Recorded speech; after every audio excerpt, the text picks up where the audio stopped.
ভারতের বিপক্ষে Asian cup বাছাইয়ের আগে নিজেদের শক্তিমত্তা প্রমাণের আরও একটি সুযোগ পাচ্ছে বাংলাদেশ জাতীয় ফুটবল দল।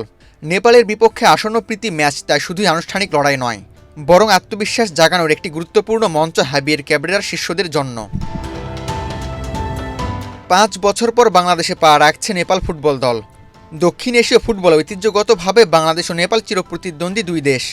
Gold's Gym across 30 plus countries. With over 700 plus locations worldwide, train anywhere, belong everywhere. তাই ম্যাচটি শুধু একটি ফ্রেন্ডলি নয়, বরং এটি দুই দেশের ফুটবল মর্যাদার লড়াইও বটে। বিশেষ করে প্রবাসী ফুটবলার হামজা চৌধুরী ও সামিদ সোমদের নিয়ে গড়া নতুন বাংলাদেশের জন্য এটি এক গুরুত্বপূর্ণ পরীক্ষা। প্রবাসীদের আগমনে ফুটবলের নবজাগরণ সৃষ্টি হলেও নিজেদের থেকে র্যাঙ্কিংয়ে পিছিয়ে থাকা ভুটান ব্যতীত এখনও জাতীয় দলের জার্সিতে জয়ের দেখা মেলেনি। তাই ঘরের মাঠে জয় ছাড়া অন্য কিছু ভাবছে না বাংলাদেশ। ফলে এই ম্যাচে অতিরিক্ত চাপ থাকবে ফুটবলারদের উপর। সাম্প্রতিক সময়ের ফুটবল উন্মাদনা ধরে রাখা এবং একই সঙ্গে নিজেদের শক্তিমত্তার প্রমাণ, দুটোই হবে জামাল ভূঁইয়াদের প্রধান লক্ষ্য।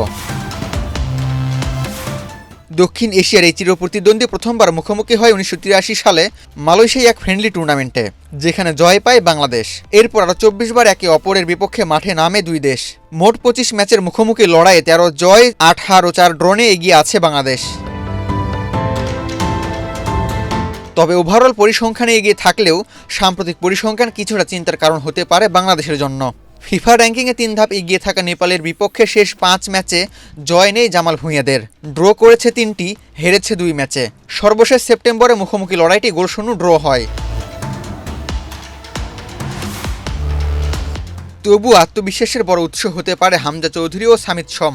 শেষ দেখায় দেশের ফুটবলে এই দুই বড় নাম ছাড়াই নেপালের মুখোমুখি হয়েছিল বাংলাদেশ। এবার ঘরের মাঠে পূর্ণ শক্তির দল নিয়ে মাঠে নামবে হাবিয়ের ক্যাবরেরার শিষ্যরা। এদিকে নেপাল ম্যাচকে সামনে রেখে শেষ মুহূর্তের অনুশীলনে ব্যস্ত সময় পার করছে বাংলাদেশ। 10 নভেম্বর ঢাকায় এসে জাতীয় দলের ক্যাম্পে যোগ দিয়েছেন হামজা চৌধুরী। শিগগিরই যোগ দেবেন সামিদ সোমও। 31 অক্টোবর শুরু হওয়া অনুশীলন ক্যাম্পে 7 নভেম্বর থেকে যুক্ত হয়েছেন বসুন্ধরা কিংসের ফুটবলাররা। 27 সদস্যের দলে একমাত্র চমক, প্রথমবার জাতীয় দলে ডাক পেয়েছেন মিডফিল্ডার কিউবা মিচেল। সব মিলিয়ে নেপালের বিপক্ষে এই ম্যাচকে কেবল একটি প্রীতি ম্যাচ নয়, বরং আত্মবিশ্বাস ফেরানোর সুযোগ হিসেবেই দেখছে বাংলাদেশ। আবু তালহা, বাংলাদেশ প্রতিদিন।